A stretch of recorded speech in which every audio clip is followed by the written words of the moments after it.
심사를 통해 가입 가능. 와, 치매보험 이거 하나면 든든하겠네요. 지금 바로 전화 주세요. 1566-7963. 기존 계약을 해지하고 새로 체결할 경우 인수 거절, 보험료 인상, 보장 축소 등 불이익이 생길 수 있습니다. 상품 설명서 및 약관 확인 바랍니다. 그거 있잖아. 왜 저거 했을 때 그거 할 때 다 주고 다 좋아했잖아. 그거 말이 잘 그거 통하던 있어, 남편이. 저거 말이야. 그거 여간에선 화도 안 내던 남편이 여보 나와봐. 옳은 결정만 하던 남편이 여보. 변했다. 치매 의심받기 전에 지금 대비하세요. 치매는 완치가 힘든 병이니까 보장기간이 정말 중요합니다. 그래서 라이나 더 든든한 간병기 치매 보험은 중증 치매 생활 간병기를 살아생전 평생 보장해 드립니다. 게다가 진단금은 초기 단계인 경증 치매부터 보장. 치매보험 처음부터 든든하게. 최대 75세까지 가입 가능하니 지금 전화 주세요. 1566-7963. 기존 계약을 해지하고 새로 체결할 경우 인수 거절, 보험료 인상, 보장 축소 등 불이익이 생길 수 있습니다. 상품 설명서 및 약관 확인 바랍니다.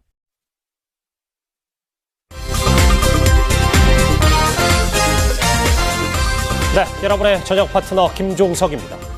56살 이춘재, 저희 채널A가 최초 보도한 화성 연쇄 살인사건의 용의자입니다. 처제 살인사건으로 20년 넘게 복역 중인데 연쇄 살인사건 혐의에 대해서는 지금까지 부인하고 있는 것으로 전해졌습니다. 이 소식 준비했습니다. 그리고 오늘도 여러분의 댓글을 기다립니다. 뉴스타텐 유튜브 생방송에 의민 댓글 남기시면 실시간으로 소개도 하고 질문도 해보겠습니다. 멀리 가지 마십시오. 잠시 뒤 바로 돌아옵니다.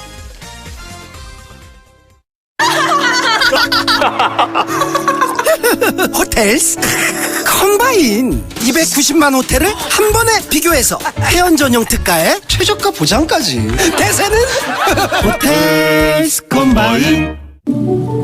물질과 물질이 아닌 생각과 생각을 섞다. 생각의 연결, 반응, 화학. 생각을 화학하다. 미래로 나아간다. 롯데케미칼. 요즘 몸에 좋은 건 직구로 챙기던데. 팩트입니까? 내 몸이니까 철저하게 챙겨야죠. 팩트로. 우루사는 간 수치 개선 및 피로 회복 효과가 검증되었습니다. 팩트를 보면 우루사. 이래서 1등. 어디 이런 집 없을까? 자연과 함께하는 당신만을 위한 특별한 집. 합리적 가격으로 고객의 부담을 덜어주는 이동식 목조주택 전문회사 성심건업. 오늘은 본격적인 얘기를 해보기 전에 먼저 현장부터 가보겠습니다.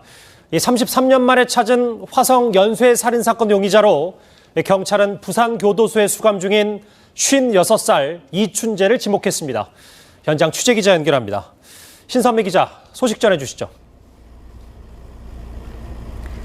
네, 경찰이 브리핑을 열고 화성 연쇄살인 사건의 유력 용의자를 33년 만에 특정했습니다. 용의자는 현재 부산교도소에 수감 중인 56살 이춘재입니다. 10차례 연쇄살인 사건 중 5차와 7차, 9차 총 3건의 증거물에서 검출된 DNA가 이춘재와 일치한 것으로 확인됐습니다. 경찰은 2006년 4월 2일로 공소시효가 지난 이후에도 진실규명 차원에서 당시 수사 기록과 증거물을 보관하며 수사를 계속해왔는데요. DNA 분석 기술 발달로 오랜 기간이 지난 후에도 DNA가 검출된 사례가 있다는 점에 착안해 지난 7월 15일 증거물 일부의 DNA 감정을 국과수에 의뢰했습니다. 이 중 피해자의 옷과 소지품에서 용의자의 DNA가 검출됐고 이게 이춘재와 일치한다는 통보를 받았습니다.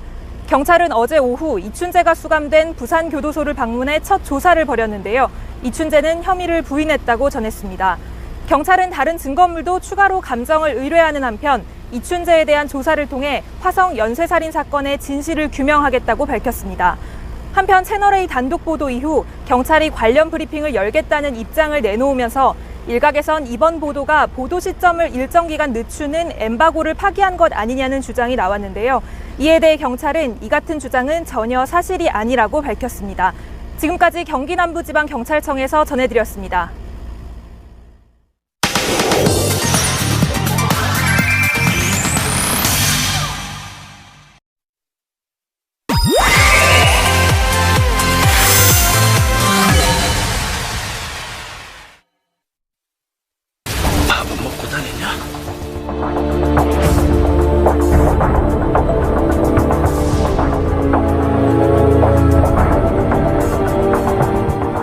현재까지 3건의 현장 증거물에서 검출된 DNA와 일치하는 대상자가 있다는 통보를 받고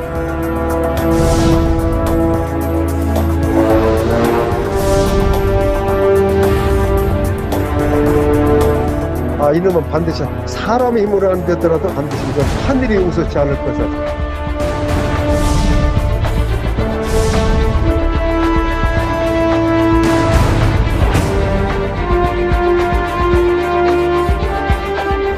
그 아저씨 얼굴 봤어?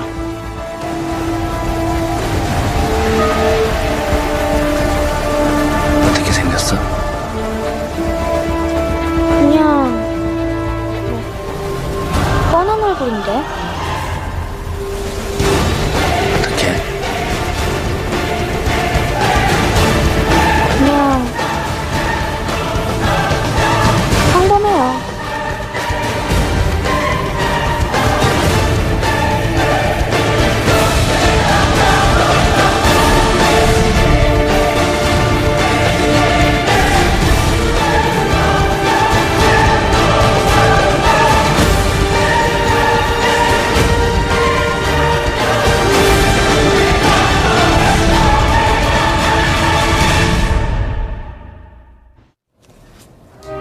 예, 오늘 뉴스탑10은 이 화성 연쇄 살인 사건부터입니다. 이춘재를 뒤쫓았던 한 형사는 그를 악마라고 불렀습니다. 용의자의 존재를 잊지 않기 위해서입니다. 그리고 수차례 당부했습니다. 꼭 만나야 한다. 이렇게 말입니다. 33년이 흐른 지금 그를 만날 수 있을지는 모르겠습니다.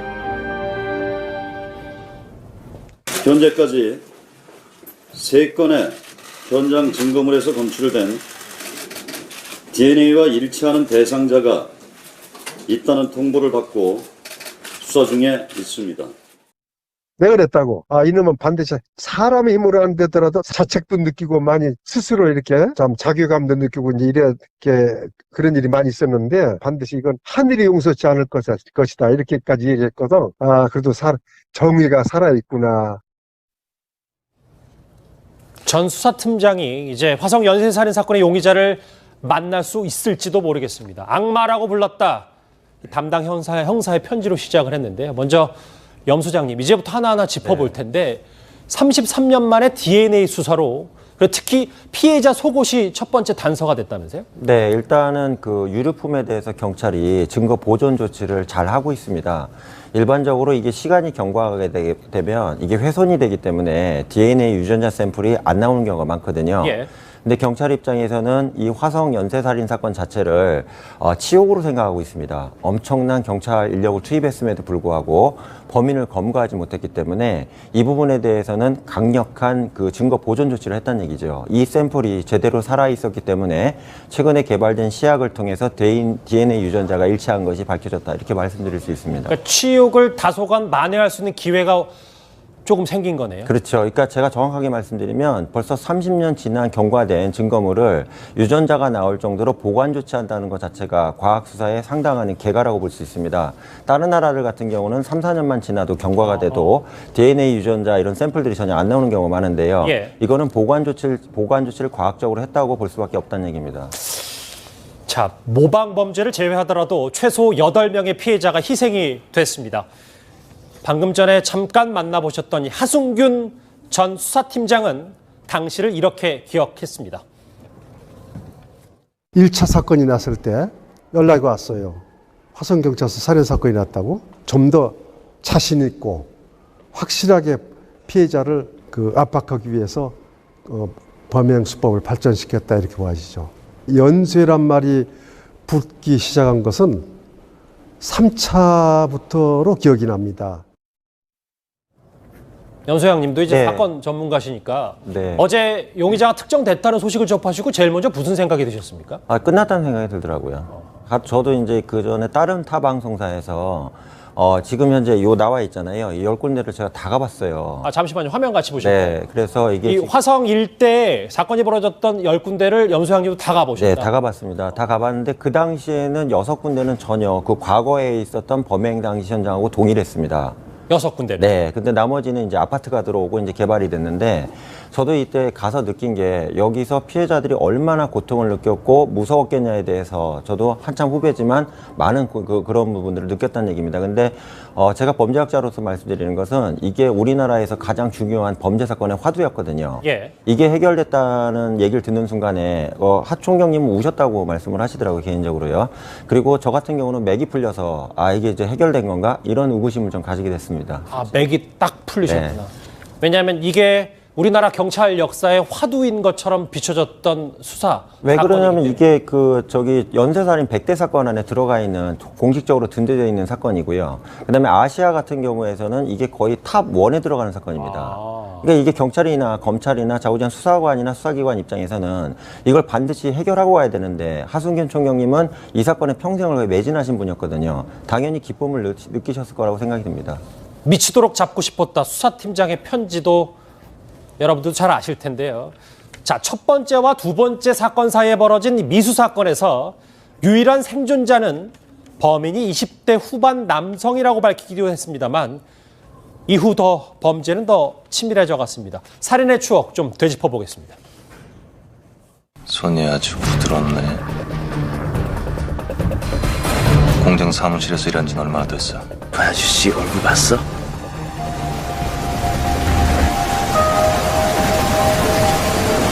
어떻게 생겼어? 그냥 뻔한 얼굴인데? 어떻게? 그냥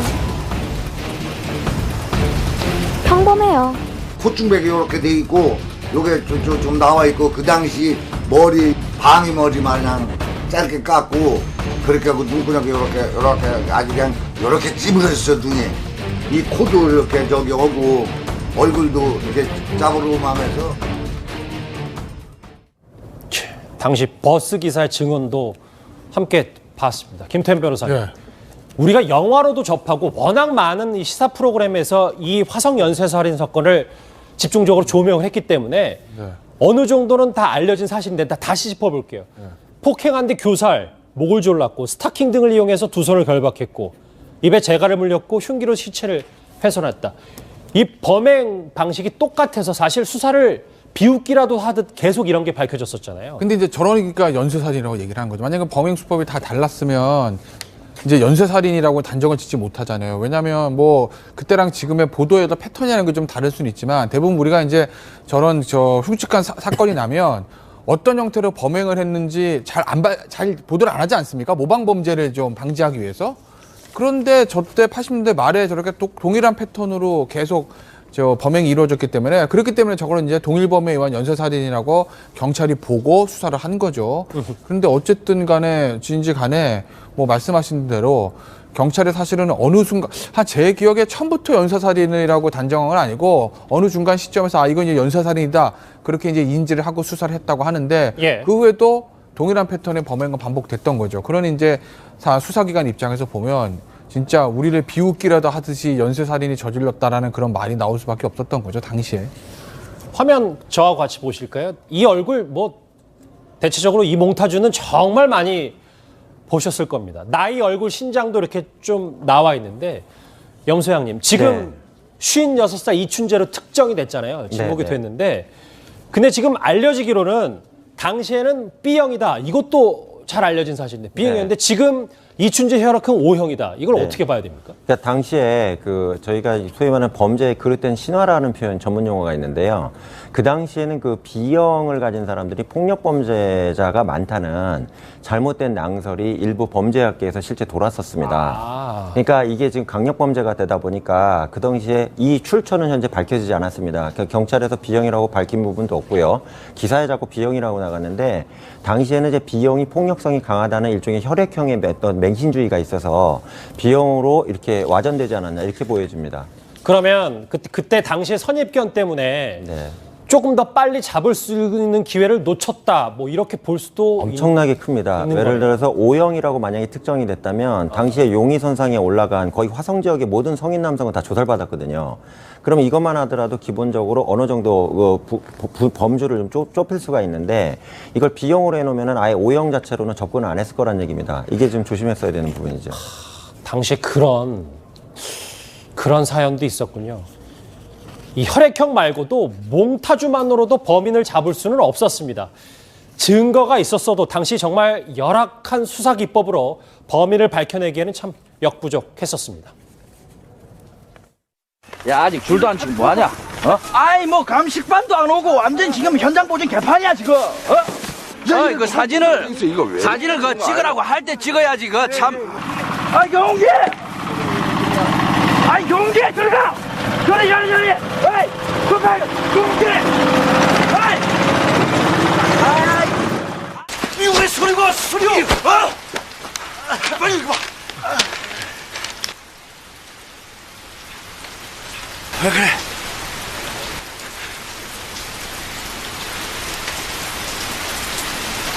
뭔가 잘못했어. 그건 다 거짓말이야. 필요 없어. 너무나도 유명한 저 살인의 추억에서 현장 보존이 하나도 안 된 거 있잖아요. 폴리스. 물론 뭐 영화가 좀 더 극적으로 만든 건 있습니다만 염소양님. 네.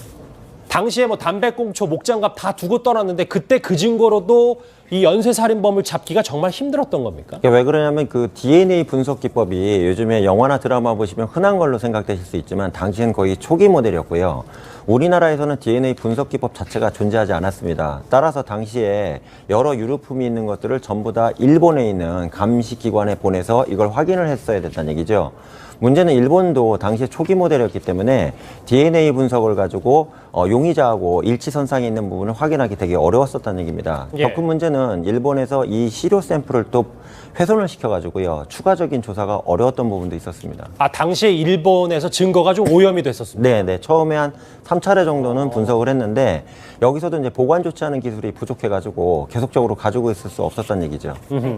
영화 그 살인의 추억을 보면요. 예. 유전자 감식을 위해서 유전자 샘플을 미국으로 보낸 장면이 나옵니다. 예. 그런데 당시의 수사팀은 미국이 아니라 일본으로 보냈습니다. 그렇죠. 그러니까 영화에 나온 장면이 실제를 기반으로 한 것이죠. 당시 경찰의 이 9차 사건을 수사하는 과정에서 그때 수원지검 강력부에서는 언젠가는 유전자 기법 분석이 발달하면 범인을 잡을 수 있을 거다. 이런 확신을 갖게 됐고요. 그때부터 검찰과 경찰이 이 유전자 감식, 포렌식에 대해서 관심을 갖게 됩니다. 그리고 국내의 DNA 검사법이 개발된 게 1990년대 중반이에요. 예. 그렇기 때문에 당시 1980년대의 어떤 수사력으로는 아무리 수사를 열심히 하더라도 밝혀낼 수가 없었죠. 그런 점을 우리가 조금 이해를 해야 될 것 같습니다. 예. 그리고 1990년대 중반에는 그 DNA 변별력이 100분의 1밖에 되지 않았다고 합니다. 아, 그래요? 네. 그러니까 증거라는 것은 보존만 잘하면 시간이 지나면 밝혀질 것이다. 예. 그런 점을 이 사건에서 우리는 좀 읽을 수가 있고요. 제가 이 사건에 대해서 관심을 갖게 된 거는 1990년에 그 9차 피해자에서 발견된 범인의 DNA를 일본으로 보내서 감식하게 한 수원지검 강력부장. 그분이 나중에 검찰총장이 됐습니다. 아하, 그렇습니다. 네, 김종빈 전 검찰총장입니다. 9번째 피해자 속옷. 당시에 DNA 수사를 좀 더 혁신적으로 했던 분이 지금 검찰총장이 돼 있고. 담당 형사 편지 한 문장 읽고 다음 질문을 갈까요? 내 부하는 과로로 쓰러져서 지금까지 반신불수로 있고 또 다른 부하들을 용의자를 무리하게 조사하다가 숨지게 하는 과오도 있었다. 아까 염소양님도 좀 맥이 풀렸다는 생각도 있고 이 수사팀장 약간 눈시리 붉어지는 모습도 아까 지켜봤었습니다. 장혜철 평론가님, 얼마나 수사팀이 이 화성 연쇄살인 사건 용의자를 잡고 싶었냐면 점쟁이도 찾아갔었잖아요. 네, 그 당시에 수사팀이 오죽하면 점쟁이를 찾아갔는데 이 점쟁이가 수사본부의 풍수지리에 문제가 있어서 범인이 안 잡힌다는 말을 했던 모양입니다. 덕분에 경찰서의 위치를 옮기는 그러한 지금으로서는 상상하기 힘든 해프닝도 있었고요. 또 살인의 추억 영화에도 나오지만 당시에 범인이 비 오는 날 빨간색 옷을 입은 여성들만 골라서 살해한다는 풍문이 떠돌면서 실제로 전국적으로 빨간색 옷의 판매량이 급감하는 일도 있었다고 하는데 수사팀의 증언을 들어보게 되면 10차례의 피해자 중 빨간 옷을 입고 있었던 피해자는 단 한 명에 불과하기 때문에 이런 부분은 당시 괴담이 조금 와전돼서 공포감을 조성했던 실제와는 다른 그런 측면의 괴담들도 이 사건과 관련해서 많이 퍼졌던 것 같습니다. 그만큼 사건이 어마어마하게 컸기 때문에 여러 괴담, 아까 얘기했던 뭐 소문까지 돌았습니다. 염소양님, 첫 번째로 좀 정리를 해볼게요. 왜냐하면 지금 3차, 5차, 9차 이 범인의 3번의 지금 DNA가 일치한다고 나왔잖아요. 네, 57, 9차. 57, 9차. 예, 죄송합니다. 579. 근데 10개 중에 1개 모방문제 빼면 나머지 6개가 문제인데 6번의 범죄도 지금 밝혀낼 수 있긴 한 거예요. 현재는 경찰청의 공식 입장은 그 유류품도 지금 보관을 하고 있답니다. 그래서 이 부분에 대해서도 추가적인 DNA 검출을 시도할 거라고 얘기를 하고 있고요. 현재 그 이춘재가 진술 거부와 같이 지금 현재 그 수사를 거의 거부하고 있는 상황이기 때문에 여러 개 더 샘플을 조사를 해서 DNA가 나올 수 있는지를 좀 확인할 필요가 있다고 생각이 듭니다. 특히 작년에 새로 나온 이 시약이 있습니다. 이 시약이 검출도가 훨씬 높아졌기 때문에 이 시약을 적용하면서 최근에 도저히 안 나왔던 DNA 샘플이 나올 수 있고요. 그다음에 DNA 같은 경우도 수십 개가 몰려있는 경우에 한두 개가 샘플이 채취되던 것이 단 하나만 있던 DNA도 검출이 되는 시약이 개발이 됐다는 얘기입니다. 따라서 이전에 여러 가지 그 유류품 있잖아요. 이거에 대해서 진단 시약을 통해서 검출을 하다 보면 추가적인 범행도 드러나지 않을까 이렇게 예상을 해봅니다. 수사를 좀 더 기대해봐도 되는 겁니다. 네. 자, 짧게는 이틀 그리고 길게는 1년 간격으로 이어지던 이 범행이 1991년 4월을 마지막으로 멈췄습니다. 이후 결과는 여러분들이 잘 아시는 대로고요. 그런데 또 다른 연쇄살인범 유영철은 이 화성 연쇄살인 사건의 범인이 오래전부터 교도소에 수감돼 있을 거라고 예상했었습니다.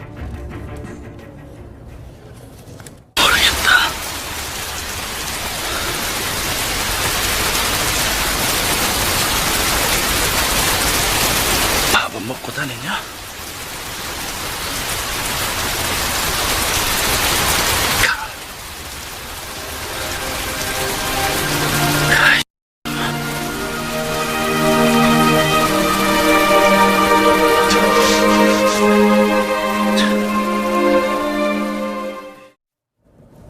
영화를 계속 보니까 조금 이해는 더 잘 됩니다. 그런데 염소양님, 하나 짚어봐야 될 게 또 다른 2000년대 연쇄살인범 유영철은 화성 연쇄살인범이 수감돼 있을 거라고 예측을 했어요. 근데 이게 딱 들어맞았습니다. 네. 대부분의 범죄학자들도 똑같이 얘기했어요. 네. 왜 그러냐면 종적을 감추는 게 쉽지가 않거든요. 그러니까 왜 그러냐면 이 살인의 본능이라고 해서 이 살인의 본능은 절대로 지워지지 않는 마약과도 같다는 얘기가 있습니다. 즉 다시 말씀드리면 일정 기간 1년 내지 2년 동안 휴지기가 있다 하더라도 이거에 대한 어떤 쾌락으로 인해서 계속적으로 살인 공격 대상을 찾게 돼 있거든요. 그러니까 당시에 그 동병상련이라고요. 유영철이나 강원순 같은 연쇄살인범 입장에서는 이 사람이 분명히 끊지 못했을 텐데 살인의 어떤 문제들 그러면 최소한 강력범죄를 저지르다가 장기수로 수용됐을 가능성이 있다. 본인 입장에서 그럴 거였거든요. 이런 입장에서 얘기를 했다고 생각이 들고요. 또 하나는 종적이 감춰진다는 것은 죽었을 사망했을 가능성도 있잖아요. 이 부분에 대해서 본인 입장에서 보편타당하게 얘기한 거라고 볼 수밖에 없습니다. 그렇기 때문에 수감 중이었거나 죽었을 것이다. 둘 중 하나였을 것이다. 참, 연쇄살인범의 예언이 맞았네요. 김태현 변호사님, 그런데 어제 우리가 저 화성 연쇄살인 사건의 용의자가 특정됐다는 소식을 접하고 첫 번째 그 자체를 놀랐고 두 번째는 수감 중인 사실에 더 놀랐는데 이 이춘재가 수감이 되는 과정에는 어떤 내역이 있었던 겁니까? 그러니까 이제 94년입니다. 그러면 이제 화성 사건이 일어나고 나서 한 5, 6년 정도 지난 거죠. 그때 이제 저 사람이 청주에 살고 있었는데 부인이 이제 가출했어요. 그러니까 부인이 가출하니까 이제 처제가 있지 않겠습니까? 당시 처제가 19살이라고 하거든요. 그러니까 처제한테 토스트기를 가져가라고 이제 그런 거죠. 그러니까 이제 처제가 가지러 온 겁니다. 근데 그 찾아온 처제한테 수면제 같은 음료수 전달했고, 그러면 이제 정신이 잃지 않았겠습니까? 그리고 나서 성폭행, 살인, 사치, 유기까지 연결이 된 거예요. 그래서 당시에 이제 처벌을 받은 거 지금 보시면 뭐 당시 이제 신문 기사입니다. 그렇죠. 그러니까 성폭행 얘기도 나오고 뭐 그런 얘기도 나오지 않습니까? 그래서 이제 저 사람이 사실은 원심에서는 사형이 선고가 됐었는데 그런데 이제 나중에 무기징역으로 감형이 돼서 최종적으로 무기징역이 확정이 돼서 복역을 하고 있었던 거죠, 현재까지. 근데 김태현 변호사님, 예. 그때 왜 사형에서 무기징역으로 감형됐는지에 대해서 나온 내용이 있습니까? 글쎄, 그거는 아직 뭐, 근데 당시에 지금 말씀을 드리면, 지금 기준으로 보면 1심에서 사형 나온 것도 사실 좀 이례적이긴 해요. 지금 기준으로 보면. 왜냐하면 피해자가 한 명이었거든요. 예. 그렇기 때문에 무기징역으로 감형이 된 거로 저는 봐요. 그러니까 당시만 해도 성폭행의 사체 유기에 살인의 범행 수법이 잔혹하기 때문에 피해자가 한 명임에도 불구하고 1심에서는 사형이 선고가 됐는데 그렇지만 연쇄살인이라든지 이런 부분이 아니고 피해자가 한 명이니까 그래서 항소심에서는 이제 무기징역으로 감형이 된 거죠. 그리고 그 당시 판결문을 조금 보게 되면 이게 예. 계획적 살인이었는지 우발적 살인이었는지의 어떤 여부에 따라서 사형에서 무기징역으로 감형이 된 걸로 나오는데 1심과 2심에서는 이 범인이 이춘재가 음료수에 수면제를 탔잖아요. 예. 이것을 계획적 살인의 증거로 판단을 했습니다. 근데 대법원에서는 음료수에 수면제를 타고 성폭행을 한 다음 바로 살해한 것이 아니라 피해를 당한 처제가 이제 울면서 이 이춘재를 원망하자 그 이후에 둔기로 살해를 했다고 나옵니다. 따라서 이 부분 우발적인 가능성이 있기 때문에 계획살인으로 확정짓는 것이 조금 부당할 수 있다. 그런 점을 고려해서 양형을 무기징역으로 낮췄는데요. 지금 이제 와서 이 수많은 피해자를 낳은 화성 사건의 범인 용의자로 지목된 것을 보게 되면 예. 그 당시 판결 이렇게 감형이 나왔던 부분도 조금 아쉬운 결과가 아니었나 하는 생각도 듭니다. 그래서 두 분께 이 질문을 들었던 거예요. 왜냐하면 왜 사형에서 무기징역이 됐을까? 그때 어떤 판결을 했는지에 대해서 누리꾼들이 많은 궁금증을 갖고 있기 때문에. 근데 염소장님, 네. 25년 전 처제도 똑같이 당한 거잖아요. 네. 거의 비슷한 수법으로. 근데 저는 조금 궁금한 것이 우리가 모든 경찰들이 화성 연쇄살인 사건은 머릿속에 다 있잖아요. 네. 근데 그리 멀지 않은 곳에서 비슷한 사건이 그리 오랜 시간이 지나지 않고 일어났는데 이 화성살인 사건과 연결을 질 수는 없었던 겁니까? 일단은 없었을 겁니다. 그 이유를 왜 그렇게 말씀드리냐면 예. 화성 연쇄살인 사건의 모든 피해자들은 전혀 모르는 자리에서, 즉 비면식 자리에서 마늘 하나에 날벼락 같은 식으로 살해를 당한 겁니다. 근데 당시에 이거는 친족간 살인 사건이거든요. 그러니까 성폭행을 하고자 시도한 이후에 인적 증거인 처제를 없앨 목적으로 살인을 저질렀다. 이런 부분을 보고 봤을 때는 수사관 입장에서는 모르는 사람을 공격했던 연쇄살인범과는 좀 차이가 있다고 생각을 했을 가능성이 크다는 얘기입니다. 그래서 단순 살인으로 수사를 진행하지 않았냐 이렇게 좀 보여집니다. 단순 살인으로? 네. 근데 이 사건조차도 좀 밝혀지는 수사가 좀 어려웠던 부분도 있었다면서요? 일단 어려웠던 부분이 일단은 그 DNA가 중첩이 돼서 나온 부분 때문에 DNA 인정에 있어서 처음에 좀 어려운 부분이 있었고요. 또 하나는 나중에 이제 물 흐르는 소리가 났다. 즉 사체의 어떤 핏자국들을 이렇게 치우는 과정에서 소리가 났다는 진술을 가지고 이춘재 집을 경찰이 급습을 한 겁니다. 거기서 이제 그 피해자의 혈흔이 나왔기 때문에 이게 처벌이 가능했던 부분이고요. 자칫 잘못했으면 이것도 미제 사건으로 몰릴 수 있는 그런 부분이 있었다는 얘기죠. 과학 수사를 통해서 DNA가 법원에서 살인의 중요한 그 시신이 발견되지 않는다 하더라도요. 인정되는 거의 최초의 사건이라고 보여집니다. 자, 이춘재는 이렇게 현재까지도 부산교도소에 수감 중입니다. 그러면 지금 살인의 추억을 되짚어 봤는데요. 하나씩요. 다음 주제는 현재 수사 상황으로 한번 넘어가 보겠습니다. 주제 같이 확인해 봅니다.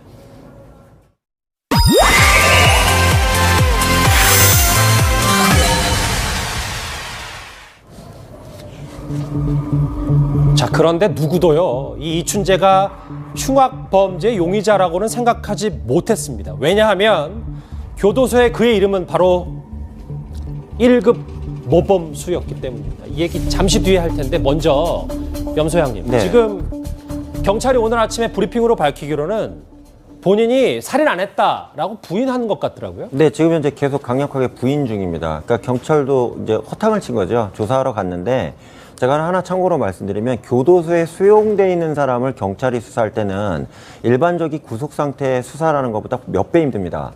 그 이유가 뭐냐면 본인이 힘들다거나 더 이상 조사 안 받겠다고 해버리면 교도관들 입장에서도 자기들 수용 대상자잖아요. 예. 이 사람 인권도 보장을 해야 되기 때문에 강압적인 수사나 압박적인 수사 또는 심리적인 압박을 가는 수사는 사실상 어려운 부분이 많다는 얘기죠. 지금 현재 이 씨는 이 부분에 대해서 정확하게 인지를 하고요. 적극적으로 활용하고 있는 것으로 보입니다. 그리고 수사를 할 때 교도관 입회하고 제한된 내용에서 수사를 하거든요. 예. 그러니까 자기 입장에서 홈그라운드가 돼버리는 거죠. 아, 집처럼 생각하는. 그렇죠. 거기다가 이게 지금 이제 부산에 있잖아요. 부산인데 예. 수사관들은 경기 남부청 직원들이거든요. 맞아요. 내려가는 데만 해도 시간이 4-5시간 걸렸을 거고요. 조사 시간도 제한이 걸렸을 거란 얘기입니다. 그래서 현재 경찰에서 제대로 수사를 하려면 이감 신청을 법무부에 해서요. 경기 남부 지역에 있는 구치소나 또는 교도소로 신속하게 이감을 해서 직접적인 조사를 하는 게 필요하지 않나 이렇게 보여집니다. 그럼 이춘재가 지금 이 교도소에서 조사받는 거를 적극적으로 앞으로도 이용할 수 있는 거예요? 계속 이용할 겁니다. 그래서 부산에 있는 경우는 현재 제한 사항이 있기 때문에 일단 경기 남부 지역으로 이감하는 게 경찰 입장에서는 일단 물고기 가둬놔야지 어떻게 낚시를 할 거 아니에요. 이런 부분이 필요하다는 얘기죠. 근데 혹자는 일각에서는 이 20년 넘게 수감 중인데 1급 모범수다. 생각보다 조용하고 뭐 모범적인 복역을 했다라고 하는데 이걸 혹시 전략을 갖고 가석방을 위해서 이렇게 한 거 아니냐라는 분석에 대해서는 어떻게 생각하십니까? 저는 두 가지로 봅니다. 첫 번째는 너무나 큰 강력범죄를 저질렀기 때문에 교정기관 내에서도 여성을 성폭행하고 살해한 살인범에 대해서는 재소자들 사이에서도 죄송하지만 아주 나쁜 죄질이 나쁜 케이스로 봅니다. 즉 교도소에 있는 재소자들 사이에서도 사람 대우를 안 해준다는 얘기죠. 아, 그래요? 그러니까 거기서 착한 모습을 보임으로써 자기의 나쁜 재질에 대해서 일정 부분 희석시키고자 하는 그 커뮤니티가 있다는 얘기입니다. 그걸 연구한 것 같고요. 예. 두 번째는 이 사람이 진짜로 아직까지 살인 본능이 남아있다면 나가서 또 공격하고 싶은 충동이 계속 있었을 거라는 얘기죠. 그러면 현재 무기수기 때문에 30년 정도 이상 되면 가석방 심사가 돼서 1급 모범수로 계속 유지가 된다면 나올 가능성도 있다는 얘기입니다. 이걸 노렸을 가능성도 충분하다는 얘기입니다. 근데 사실 우리가 계속 이거를 정말 국가적 소명을 갖고 경찰의 말처럼 수사를 해야 되는 게 알려진 9번 말고도 또 이춘재가 어떤 범행을 했을지도 모르는 거 아니겠어요? 그렇죠. 현재는 그 경찰에서도 청주에서 마지막 사건, 즉 처제 사건이 발생했었기 때문에 그 지역에서 유사한 그 강간 사건이나 또는 미제 사건이 있으면 이거에 대해서도 추가로 조사할 걸로 알고 있습니다. 예. 즉 다시 말씀드리면 이 사람이 계속적으로 범행을 저질렀던 패턴은 당연한 거라고 볼 수밖에 없기 때문에 이 사람이 살았던 근거 지역을 대상으로 해서 미제 강력 사건, 특히 성범죄와 결부된 강력 사건에 대해서 지속적으로 조사를 해야 된다는 얘기죠. 그러면 지금은 부인하고 있지만 조만간 본인 스스로 이 DNA 수사에 대해서 계속 좁혀오면 네. 이춘재가 인정을 할까요? 저는 안 할 거라고 봅니다. 그 이유가 뭐냐면 공소시효가 지난 것도 본인이 너무나 잘 알고 있고요. 특히 교정기관 내에서 상습적으로 전과를 달고 들어온 사람 중에 움직이는 형법사전이라고 해서요. 예. 거의 판결문에 나오는 형량까지 마치는 재소자들이 있습니다. 이런 사람들이 설명을 분명히 해줬을 거기 때문에 예. 나는 계속적으로 부인을 하게 되면 나는 어차피 내가 부인하는 거는 당신들이 다 하고 기소도 못하게 돼 있잖아요. 그런 재판에도 넘기지 못하고. 뭐 지금 현재 뭐 어떻게 할 수가 없으니까요. 이걸 철저하게 악용을 하면서 마음대로 생각을 하고 이렇게 나갈 걸 가능성이 크다는 얘기죠. 김태현 변호사님. 그러면 현실적으로 강제 수사는 어려운 거네요. 거의 뭐 가능성은 없는 거예요. 거의 아니 그리고 원래는 사실은 이건 수사 대상이 안 돼요. 원칙적으로 하면. 왜냐하면 기소가 안 되잖아요. 어차피 공소시효가 완성이 돼서 누가 범인이든지 간에 기소가 안 되고 불기소 처분을 할 수 있는 밖에 없는 상황이니까 예. 이건 사실은 원칙적으로 하면 수사를 안 하는 게 맞는 거예요. 그런데 워낙 전 국민의 관심이 있는 미제 사건이다 보니까 예. 그러다 보니까 설사 기소를 못하는 거 우리 다 알지만 그래도 이 사람이 범인인지 아닌지를 밝혀보겠다는 게 지금 경찰의 의지 아니겠어요? 그러니까 하는 거지 사실 수사 교본대로 하면은 수사 안 하는 게 맞는 거죠. 공소시효 완성됐는데. 참 이제 특정은 됐는데 뭐 하나 뾰족하게 딱 잡아낼 수가 없는 지금 상황입니다. 그렇죠. 네. 근데 이제 현재 가장 인터넷상에 논란이 되는 게 그럼 얼굴이라도 공개해라. 맞아요. 이렇게 나오는 분들이 많거든요. 근데 얼굴 공개에 대한 부분에 있어서도 DNA만으로도 지금 유죄 확정은 안 되잖아요. 뭐 예. 그냥 조사만 하는 거지 수사에서 기소에 붙일 수가 없거든요. 그러니까 경찰 입장에서도 지금 현재 국민들은 얼굴이라도 공개해라 하지만 정확하게 법률상으로 공개할 수 있는 근거도 명확하지 않기 때문에 경찰 입장에서는 이러지도 못하고 저러지도 못하는 이런 상황이 수 있다고 저는 생각이 듭니다. 그러면 저 지금 뭐 정말 유명한 저 몽타주 말고 네. 우리가 이춘재 지금 50살이 넘은 이춘재 모습을 앞으로 못 볼 가능성도 있는 거예요? 근데 기본적으로 그 수사를 했기 때문에 경찰에서는 과거에 그 검거 당시 사진은 가지고 있을 겁니다. 근데 문제는 이걸 갖다 공개를 했을 때 잘못하면 이게 자칫 잘못하면 인권 문제가 될 수도 있는 부분이 있기 때문에 좀 두려운 부분이 있고요. 법무부 입장에서는 규정 어떤 관련 법령에 따라서 지금 제조사인 사람의 신상을 함부로 공개할 수가 없거든요. 이런 부분이 어떤 법적인 제약이 되지 않냐 이렇게 보여진다는 얘기죠. 뭔가 풀린 듯 그리고 느낌은 근데 다 풀린 것 같진 않고요. 아직도 좀 답답한 부분이 남아 있습니다. 저희가 이 살인의 추억 영화를 시작으로 이 이춘재 56살 이춘재의 행적과 지금 어떤 입장을 밝히고 있는지까지 쭉 풀어봤는데 관련해서 댓글이 들어왔습니다. 같이 들어보시죠. 우리나라 경찰 정말 대단한 건 대단하다라는 댓글. 예. 봉준호 감독이 글쎄요. 칸 영화제 황금종려상을 받은 봉 감독의 통찰력을 감탄하는 댓글도 있고요. 예. 저렇게 생각하시는 분들도 있더라고요. 그러니까 조국 정국에서 뭔가 다른 이슈로 막는 거 아니냐라는 댓글. 알겠습니다. 또 있나요? 저 질문이 아까 설명을 하셨지만 간략하게 다시 염소연이 설명해 주시면 당시 B형으로 특정한 게 사건의 초동 수사에서 많이 허점을 드러냈다고 생각하시나요? 허점이라기보다는 그렇게 와전이 된 부분이 실제로 혼선을 빚었을 가능성은 저는 있다고 생각을 하고요. 예. 다만 경찰에서 공식적으로 B형이라고 밝힌 내용은 없거든요. 근데 언론에서 B형으로 자꾸 나오다 보니까 이게 그냥 고정화되지 않았냐 이렇게 보여집니다. 살인을 안 했다는 1급 모범수 이춘재 그리고 지금까지의 9차례의 화성 연쇄 살인 사건의 내막을 한번 집중적으로 파헤쳐 봤습니다. 이 소식은 여기서 정리하고요. 다음 주제 분위기를 좀 바꿔보겠습니다.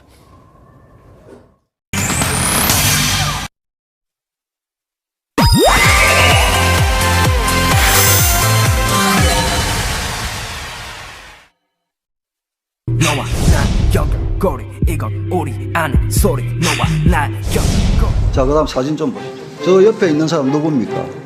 과거 제 민정수석 시절에 윤이죠. 예. 저 식당 이름이 뭡니까? 요 사진의 주인공이 아마 윤총경이기 때문에 아마 나온 것 같은데요. 테이블별로 돌면서 직원 개개인과 사진을 찍은 것에 불과합니다.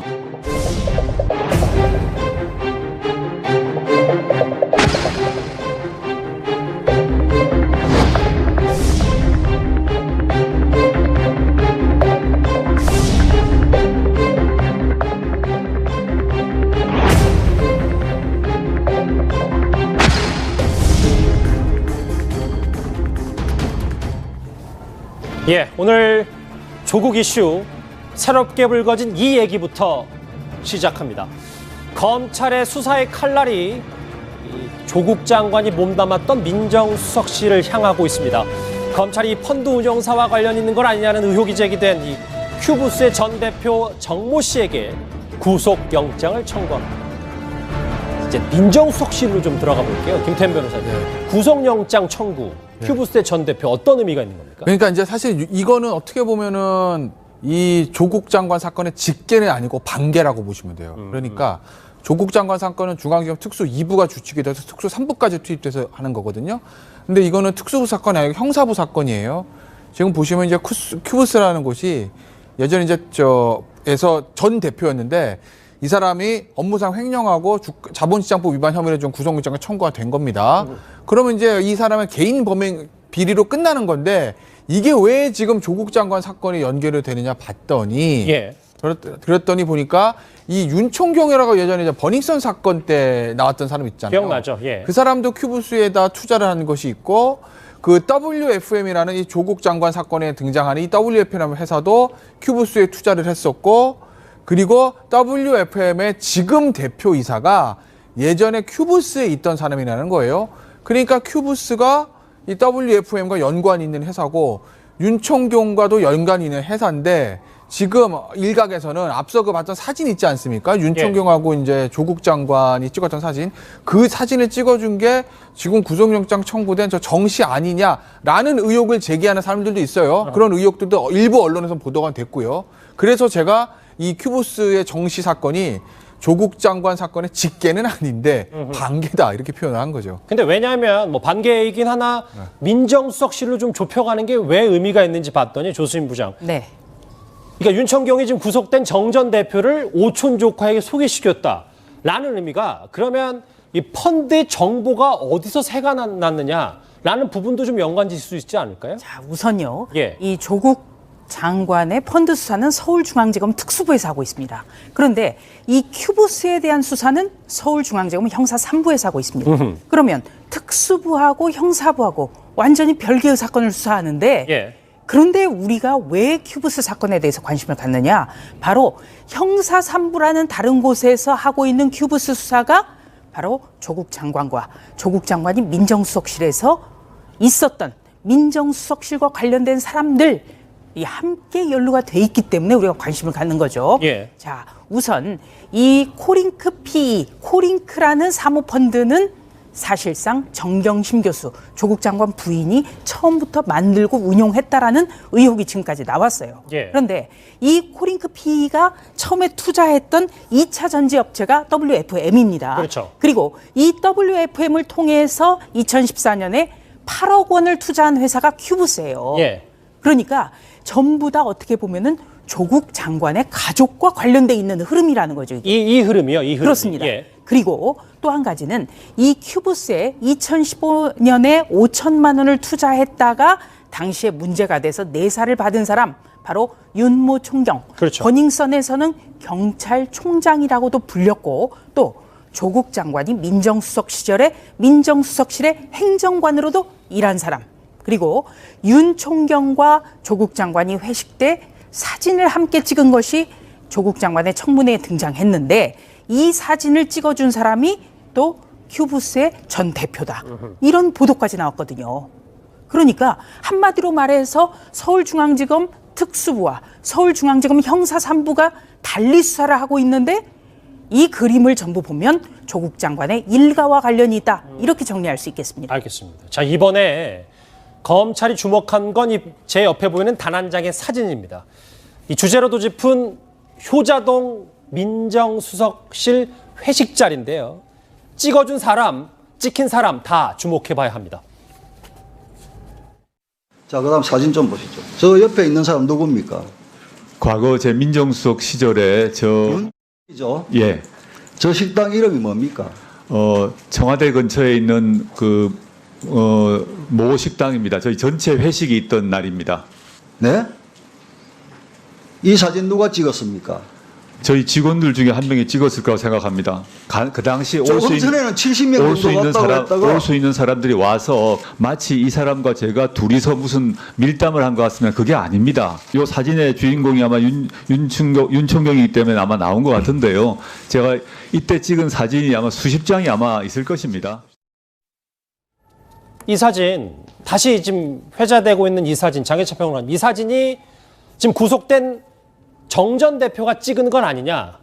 윤총경하고 조국 장관이 나온 사진을요. 근데 이거의 연결고리는 결국 이 투자 정보를 이 정 전 대표와 조국 장관 측이 이 교환했을 거 아니야. 교류했을 거 아니야. 이 부분이겠죠? 실제로 사진을 누가 찍어줬는지 아직 100% 확인이 된 사안은 아닌데요.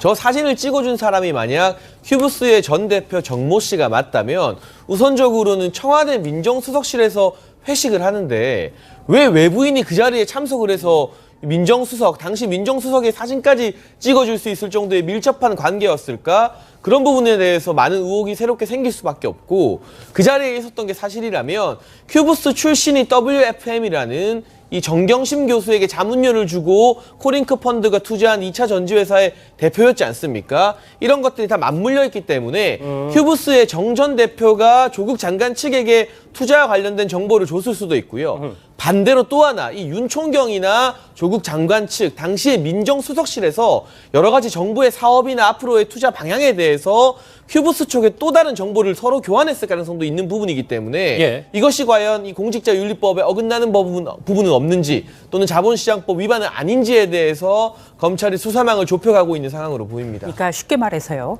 자, 조국 당시 민정수석 그리고 윤 총경 당시 민정수석실 행정관 민정수석실의 회식 자리에 외부인이 왔다.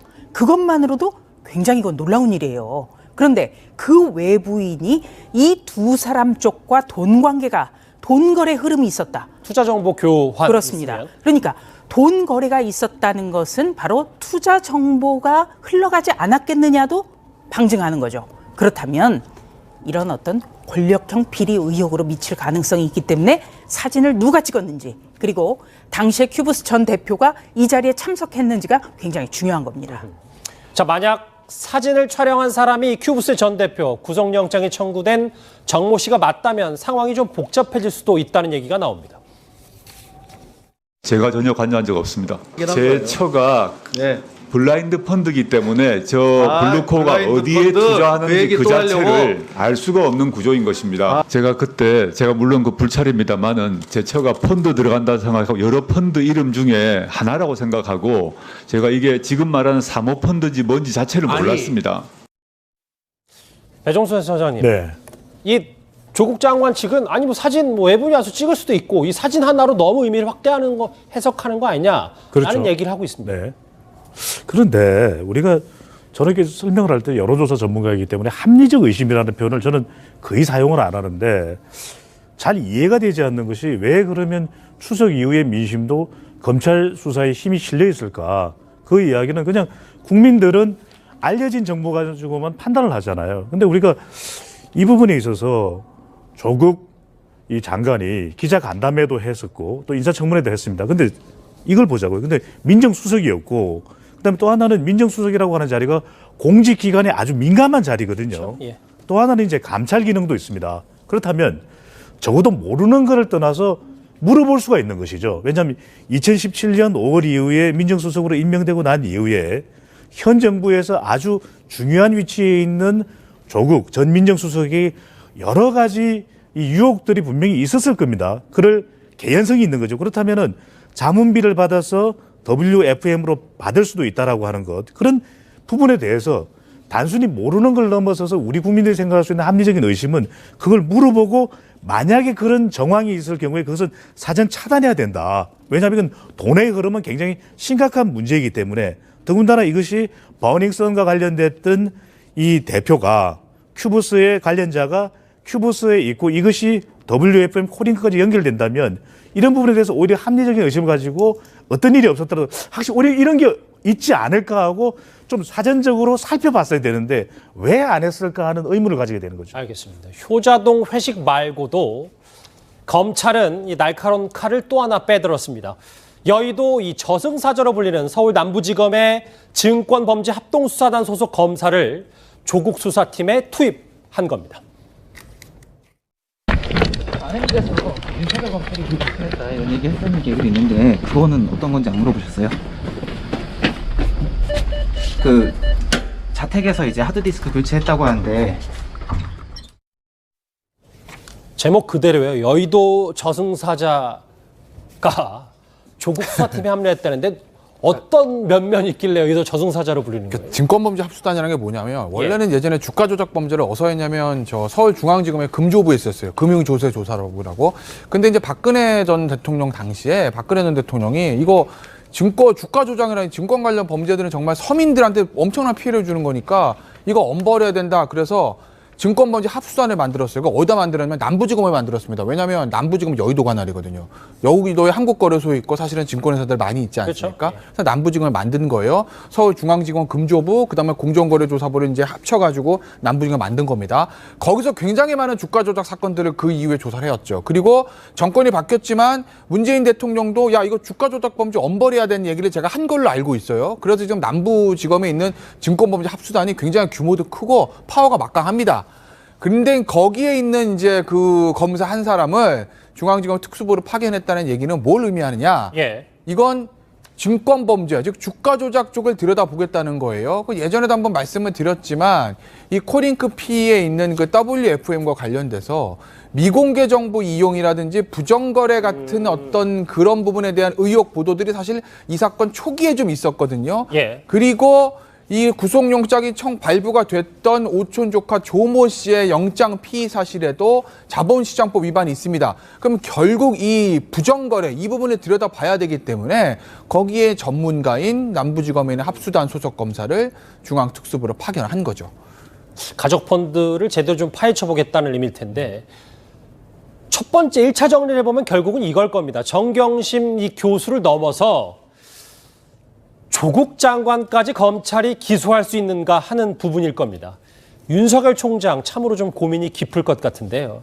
조수인 부장. 네. 그런데 여기서 좀 우리가 알아둬야 될 게 8년 전에 윤석열 총장이 비슷한 사건을 겪은 적이 있습니까? 네. 중수 1과장 시절의 사건입니다. 2011년인데요.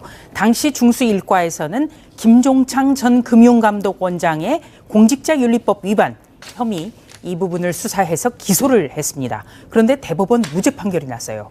당시 상황을 조금 설명을 드리면요. 예. 이 김종창 전 금융감독원장이 주식 4만 주를 부인이 다른 사람 명의로 운용한 사실이 나왔는데 이 주식 4만 주 4억 원어치의 자금이 어디서 났느냐 보니까 이 김종창 전 원장이 계좌에서 나갔다는 겁니다. 그러니까 검찰에서는 사실상 김종창 전 원장이 공직자윤리법, 그러니까 공직을 가진 시간에는 주식 등의 재산 증식을 할 수 없다라는 법을 위반한 것이 아니냐 이렇게 본 것이죠. 예. 그렇기 때문에 이번에 과연 당시의 수사검사였던 윤석열 검찰총장이 공직자윤리법 위반으로 조국 장관을 기소할 수 있겠느냐, 그리고 또 기소를 한다면 유죄를 입증해낼 수 있겠느냐, 이거를 법조계에서는 굉장히 관심을 갖는데요.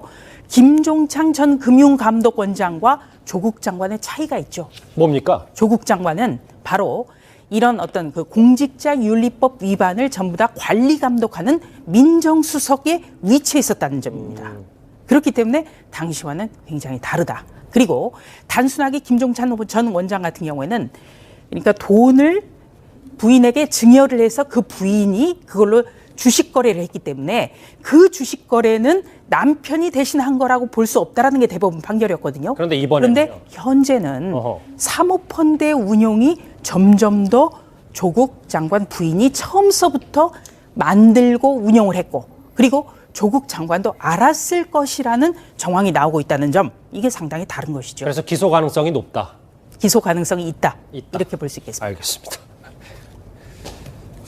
자, 이 윤청경과 관련된 새로운 의혹, 그리고 조국 장관을 옥죄어오는 윤석열 총장의 얘기까지 짚어봤습니다.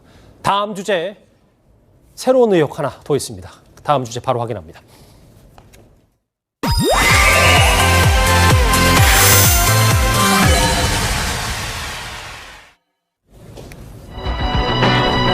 짚어봐야 할 의혹 하나 더 있습니다. 이겁니다. 보고서 급조 조국 장관이 요청했다. 뉴스탑10이 뽑은 2위인데요. 검찰이 지난 간담회에서 공개했었던 이 펀드 보고서가 사실은 조국 장관에 의해서 급조됐다는 정황이 포착된 것으로 알려졌습니다. 조국 장관은 그동안 이 보고서를 펀드 투자처를 몰랐다는 해명 도구로 썼었는데요. 그 목소리 한번 다시 들어보시죠. 과정에서 확인을 한번 했는데요. 보시면 저도 이번 2, 3주 사이에 그 보고서를 찾아보았습니다. 이렇게 되어 있습니다. 본 펀드의 방침상 투자 대상에 대해서 알려드릴 수 없다라고 되어 있고, 상세한 내용에도 어디에 투자했는지 자체가 적혀 있지 않습니다. 저 보고서 있잖아요. 화면에 나왔던 보고서, 장혜철 평론가. 저거를 지금 코링크 사모펀드 측 관계자 증언은 정경심 교수가 저 남편이 갖다 달라고 했다라는 거잖아요. 지금 검찰 조사에 의하면 2017년과 2018년에는 코링크 펀드에서 저런 운영 보고서를 만들지 않았다고 합니다. 그런데 갑자기 저 보고서 어디서 튀어나온 것이냐. 지난달 21일에 정경심 교수가 코링크 관계자에게 전화를 걸어서 남편이 요구하고 있으니 관련된 보고서 만들어달라. 이 남편 다름 아닌 조국 장관이겠죠. 그래서 급조된 보고서 작성을 요구했고, 이 보고서를 문제의 한국투자증권 직원 김모 씨, 이 김모 씨 같은 경우는 정경심 교수 부탁으로 동양대 연구실에서 PC 반출하고 하드디스크 교체 작업했다가 검찰에 이미 제출한 사람인데, 이 사람이 이 투자 운영 보고서를 미리 보고 문제될 게 없는지 사전 검증까지 해줬다는 부분이거든요. 그러니까 조국 장관이 기자간담회나 청문회에서 해명을 하기 위해 사용한 이 증거가 사실은 원래 있었던 증거가 아니라 한 달 사이에 급조된 보고서라는 사실이 확인이 된다면 이것 역시도 위증이나 증거인멸 등의 혐의를 추가로 받을 수 있는 사안이고, 이것 근거로 한 해명도 전부 다 거짓이 되는 부분이기 때문에 검찰에서 이 부분을 확실히 밝혀낸다면 앞으로의 수사 과정, 그리고 펀드의 운영에 관여하지 않았다는, 자본시장법 위반이 아니라는 조국 장관 측 해명에 상당히 힘이 빠질 수밖에 없는 그런 스모킹건이라고 봐도 과언이 아니겠습니다. 김태현 변호사니까 사실과 다른 펀드 보고서를 카메라 앞에 서서 그걸로 해명한 셈이 된 거잖아요. 그렇게 되는 거죠. 급조된 거니까 결과적으로는. 예. 그러니까 문제는 이게 지금 보니까 조국 장관이 당시에 기자간담회 청문회에서 했던 얘기들이 제일 많은 게 잘 모르겠다. 이번에 확인했다거든요. 근데 이번에 확인한 것들 중에서 지금 결과적으로 지금 나와 있는 사실과 맞지 않는 것이 굉장히 있어요. 그걸 제가 단정적으로 고의적인 거짓말이라고 지금 단정하지는 않겠습니다. 왜? 당시에 조국 장관 후보자가 몰랐을 가능성을 우리가 배제할 수 없기 때문에. 하지만 그 결과만 놓고 보면 지금 나와 있는 것과 여러 가지 말이 지금 거짓말이 결과적으로는 진실과는 맞지 않는 게 나오고 있지 않습니까? 저 투자운용 보고서만도 그래요. 뭐 당시에 조국 장관이 나는 사모펀드라는 걸 잘 몰라서 이번에 처음 알았습니다라고 얘기했어요. 물론 그 몇 년 전에 론스타에 관련된 무슨 뭐 성명서도 뭐 발표하고 뭐 이랬지만 어찌됐건 간에. 그런데 저 투자운용 보고서는 업계 관행과도 맞지도 않고 코링크 P의 정관과도 맞지 않는 내용 자체가 이건 말이 안 되는 보고서거든요. 예. 근데 저걸 들고 나와서 이번에 보고서를 읽어봤더니 이렇게 돼 있답니다. 라고 얘기하는 저 당시에 저 조국 장관 후보자를 보면 저는 무슨 생각했냐면 거짓말을 하는 걸까? 아니면 저 사모펀드에 대해서 정말 저 정도로 모를 줄 민정수석까지 지내서 여러 공직자의 재산 검증을 했던 법대 교수 출신이 저런 금융의 기본적인 거를 모를 정도로 능력이 없는 사람인가?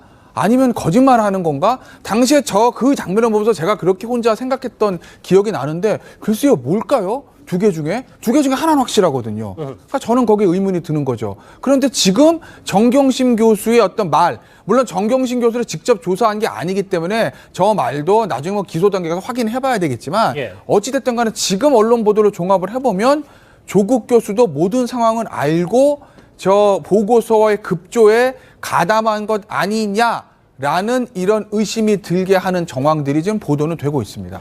이 펀드 보고서 급조 건, 그러니까 가짜 보고서로 해명을 한 거 아니냐라는 논란과 함께 조수진 부장, 여기 보시면 청문회 전에 펀드 관련 입장 내지 말아라 이렇게 10차례 이상 통화하면서 이 부분도 입을 맞췄다는 의혹이 계속해서 불거지고 있어서요. 네, 그 코링크의 실질적 대표는 조국 장관의 오촌 조카였습니다. 네, 조모 씨고요. 이 조모 씨가 웰스 C&T 대표 최모 씨에게 10차례 이상 전화를 합니다. 웰스 C&T라는 거는 이 조국 펀드가 인수한 가로등 전멸기 생산 업체지요. 네, 그런데 이 10차례 이상 전화를 걸고 오간 시점이 아주 흥미로워요. 이 10차례 이상 전화가 걸린 시점이 지난달 9일부터입니다. 지난달 9일은 조국 장관이 법무부 장관 후보자로 지명된 날입니다. 바로 그날부터 전화를 집중적으로 걸기 시작해서 지난달 15일에도 이루어졌어요. 이 15일에 주목해야 되는 거는 바로 청문회 준비단이 조국 펀드는 합법적으로 이루어졌다 이렇게 해명한 날입니다. 그러니까 지명된 날부터 합법적 투자였다 이렇게 한 날까지 집중적으로 전화통화가 이루어졌다. 그래서 지금 검찰에서는 이렇게 조모 씨, 오촌 조카와 최모 씨 간에 10차례 이상의 전화가 집중적으로 오간되는 바로 조국 장관 부인이 조모 씨에게 부탁했을 가능성을 높게 보고 있습니다. 지금 언론 보도를 보면 두 사람의 통화 내역을 점검해 보니 이런 정황이 가능하다 이렇게 보고 있습니다. 이건 여의도 저승사자가 김태현 변호사님 수사하는 건 아니죠? 그렇죠. 여의도 저승사자는 WFM의 어떤 그 자본시장법 위반 혐의 그 부분에 대한 걸로 조사를 하죠. 알겠습니다. 자, 그렇다면 왜 조국 장관 측이 이렇게 펀드와 관련된 증거에 대해서는 민감한 반응을 보였을까요? 검찰은 정경심 교수가 직접 투자에 깊게 관여한 적이 있었기 때문으로 보고 있습니다.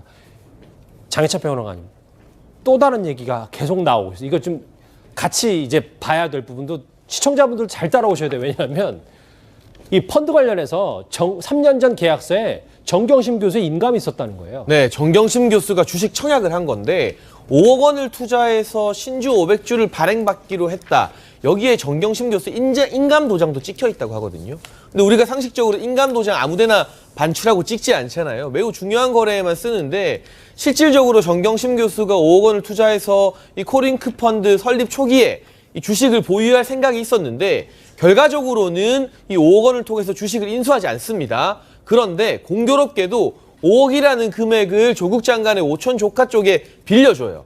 이 빌려준 5억으로 코링크 펀드의 초기 설립 자금이 됐다는 맞아요. 게 예. 검찰의 지금 주장인 것 같고요. 또 3억을 추가로 정경심 교수 남동생에게 조국 장관의 처남에게 빌려줘서 시가보다 200배 높은 가격으로 지분을 매입하게 하잖아요. 이런 것들이 결국에는 검찰에서는 어떻게 바라보고 있느냐.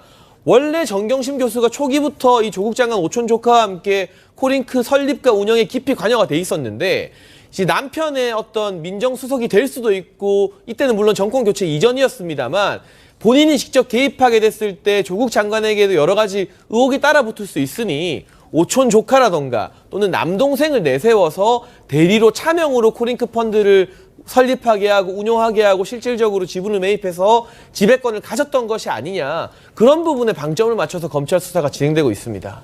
신주 청약서라는 것은 쉽게 말해서 주식을 사는 것 아니겠습니까? 예. 그러니까 처음부터 어떤 이루어진 펀드에 가입을 한 게 아니라 만들었다는 거죠. 그리고 중요한 거는 인감도장이에요. 장해찬 평론가가 잘 설명을 했습니다만 인감도장이라는 거는 우리 국가행정기관에 공인받은 도장이에요. 맞아요. 예, 예. 그게 굉장히 효력을 갖거든요. 그래서 인감도장은요, 주민등록증이나 여권보다도 훨씬 더 강한 효력을 갖습니다. 그 얘기는 자기가 직접 개입을 했다. 이렇게밖에 볼 수 없는. 코링크는 사실상 정경심 교수의 정경심 펀드였다. 이렇게 볼 수 있는 거죠. 예. 자, 그런데 청문회에서는요, 이런 얘기가 나왔습니다. 조국 장관이 이 정경심 교수의 직접 개입 정황을 사전에 몰랐을 리 없다고 얘기했었거든요. 그 내용 한번 다시 들어보실까요? 제가 코링크란 이름을 저는 이번 검증 과정에서 비로소 후보자님. 제가 알게 되었습니다. 후보자님, 저는 재산 공개 굉장히 오랫동안 했어요. 소위 공직자 윤리 시스템에서 그걸 최종적으로 공개하기 이전에 출력을 해가지고 당사자의 서명 날인을 받습니다. 하셨을 거 아닙니까? 그때 못 보셨다고요? 그때도 코링크라고 표시가 되어 있습니다. 사모펀드인지 뭔지 자체를 몰랐습니다. 그런 식으로 결제를 서명 날인을 하면서 어떻게? 그럼 저거에 대한 조국 장관의 해명은 우리가 또 어떻게 받아들여야 돼요, 조수진 부장? 전혀 사모펀드 뭔지 자체를 몰랐다. 서명 날인에 대해서도 이렇게 얘기를 하는데. 그러니까 전혀 이게 지금 말이 안 되고 있는 거죠. 점점 더 조국 장관은 자신이 청문회라든지 나홀로 기자회견에서 했던 것이 전부 다 지금 거짓말로 나오고 있는 상황이거든요. 그리고 지금 청문회에서는 조국 장관이 계속 사모펀드 자체를 몰랐다. 이번에 알게 됐다라고 하는데, 자, 우선 민정수석으로서 업무를 하면서 다른 사람 재산 검증 들여다보면서 사모펀드를 몰랐다? 그것도 이해가 안 되고요. 민정수석 재임 시작 5년 전에 이미 사모펀드와 관련해서 사모펀드의 폐에 관련한 연판장에 서명도 있어요. 그러면 알고 있다는 거죠. 그리고 또 한 가지는 우리가 법을 떠나서 상식선상에서 나의 재산의 전체 재산보다 훨씬 많은 돈을 투자 약정한 것, 그거를 부부간에 이야기를 하지 않는다? 정상적인 부부겠습니까? 가능합니까? 그러니까 하나만 더 말씀을 드리면요. 예. 제가 아까 보면은 코링크라는 이름을 지금 안다고 얘기하잖아요. 근데 관보에, 그러니까 아마 그날 기자간담회 때도 이게 저녁쯤에 질문이 됐는데, 관보에 조국 장관 민정수석 시절의 재산 내역 보면 코링크에 대한 게 있어요. 그러면 보세요. 다른 공직자 단위가 민정수석이에요. 예. 민정수석 뭐 하는 자리죠? 공직자 재산 검증이 1번이에요. 그럼 재산 검증가 뭘 봐야 돼요? 그 공직 후보자가 써낸 것부터 보는 게 임무 아니겠습니까? 그러면 재산 공개를 할 때 뭐 저 서류는 뭐 정경심 교수가 작성해 줬을 수도 있는데 첨부 서류까지 해가지고 최종적으로는 조국 민정수석이 제출하는 겁니다. 그죠? 그럼 자기 재산에 관계된 서류 제출하는데 그거 안 읽어보나요? 내가 빚이 100억인지 자산이 100억인지 안 읽어봤을까요? 그러니까 분명히 읽어보는 게 상식일 텐데 코링크라는 거 모른답니다. 그리고 사인 간의 채권 8억인데 저라면 저희 집사람이 재산 공개했더니 다른 사람한테 받을 돈이 8억이라고 물어볼 것 같아요. 뭐야 이거? 그래서 그중에 일부가 내 오촌 조카, 그것도 조국 장관 말대로 하면 1년에 한 번 볼까 말까한 오촌 조카의 부인에게 5억 빌려줬다 그러면 왜 빌려줬어? 물어보는 게 상식 아닌가요? 근데 몰랐답니다. 몰랐답니다. 이걸 어떻게 해석해야 되는 거예요? 제가 여기에 한 가지만 더 부연을 하겠습니다. 예. 2017년 5월에 민정수석이 됐습니다. 민정수석이 됐으면 고위공직자이기 때문에 매년 재산신고를 하게 되는 그렇죠. 거죠. 네. 네, 매년 하게 되는데 그때마다 계속 코링크가 나와요. 지금 말씀하셨던 부인의 채무관계도 나옵니다. 그런데 그걸 몰랐다? 그런 사람이 민정수석으로서 일을 할 수 있었을까요? 민정수석의 자격조차 없던 분이에요. 그렇게 되면 조국 장관의 말을 그대로 들으면 민정수석으로서 자격이 없는 분이 됩니다. 그것도 굉장히 우습게 되는 거죠. 그리고 이번에 재산 검증 동의서를 본인이 직접 씁니다. 예. 써야 되고 날인까지 해야 돼요. 그러면 이거는 과연 누가 했을까요? 이런 분이 어떻게 법무부 장관이 가능하죠? 조국 장관이 정말 두 분 말씀처럼 몰랐다고, 예를 들어 정말 몰랐다고 가정을 하면 근데 이 부분을 한번 같이 볼게요. 장현식 변호사님.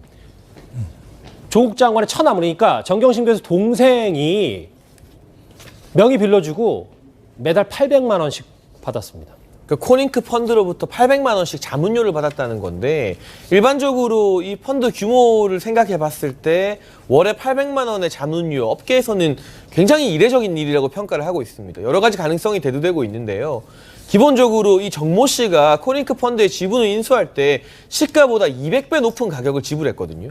여기에 대해서는 조국 장관도 이해가 되지 않는다, 의아하다고 직접 시인을 한 바가 있습니다. 그렇다면 겉보기로는 시가보다 200배 넘게 비싼 가격을 주고 지분을 매입했지만 이면 계약이 있었던 것 아닌가.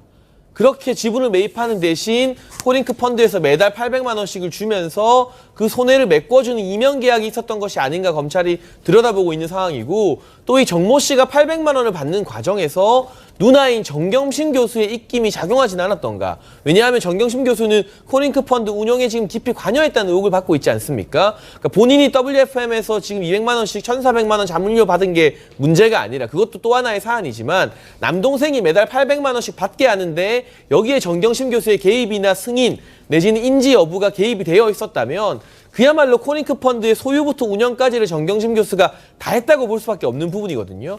여기에 대해서도 이 비상식적인 1억 원의 자문료에 대해서도 검찰이 수사 정조준을 하고 있습니다.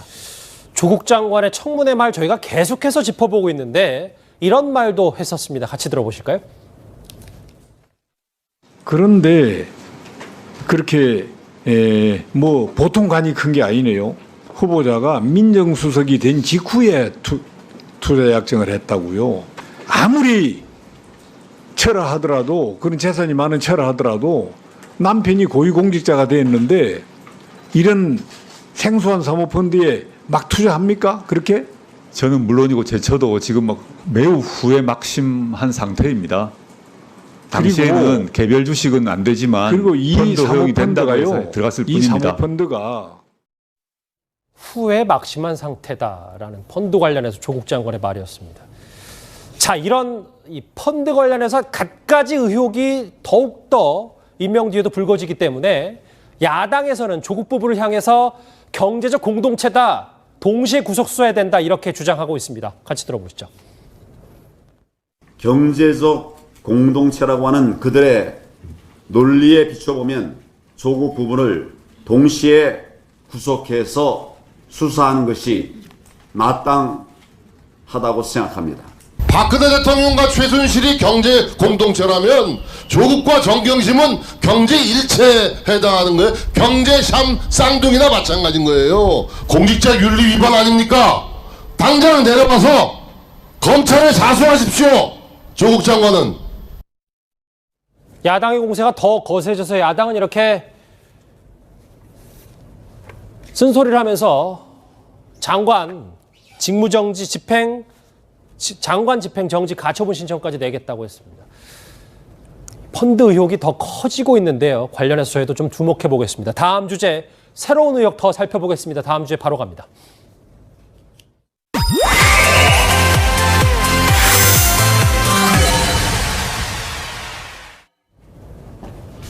제가 말씀드렸던 새로운 의혹이에요.